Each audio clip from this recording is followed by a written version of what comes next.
வந்து ஒரு குழப்பத்தில் கொண்டு போய் நிறுத்தி இந்த தேர்தலில் வந்து மாநில கட்சிகள் வந்து கொஞ்சம் கொஞ்சமாக வழி இழக்க செய்யக்கூடிய ஒரு தேர்தலை நோக்கித்தான் இந்த சட்ட மசோதா நம்மளை அழைத்து செல்லும். அதை தாண்டி இது வந்து ஒரு பிரசிடென்ஷியல் ஸ்டைல் ஆஃப் கவர்மெண்ட்டுக்கு தான் வந்து வழிவகுக்கும். இது அடுத்த கட்டம் அங்கு தான் போய் நிற்கும்.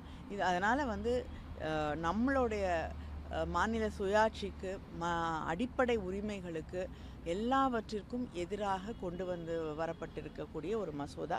அவங்க சொல்கிறாங்க வந்து இந்த மசோதா கொண்டு வருவதால் வந்து தேர்தல் செலவுகள் குறையும் அப்படின்னுட்டு.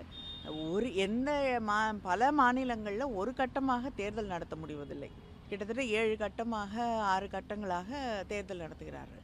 அப்படிப்பட்ட இருக்கக்கூடிய ஒரு சூழ்நிலையில் எப்படி வந்து நாடு முழுவதும் தேர்தலை அதே நேரத்தில் மாநிலங்களுக்கான தேர்தலையும் சேர்த்து நடத்துவதென்றால் அதற்கான லாஜிஸ்டிக்ஸ் எங்கேருந்து வரும், அதுக்கான வேலை செய்யக்கூடிய அதிகாரிகள் எங்கேருந்து உருவாக்கப்படுவார்கள். அதனால் இத்தனை நிறைய கேள்விகள் இருக்குது. அதனால் இது தேவையில்லாமல் ஒரு சுமையை இந்த அரசின் மீது தேர்தலின் மீது ஏற்றக்கூடிய ஒன்றாகத்தான் இது இருக்கும்.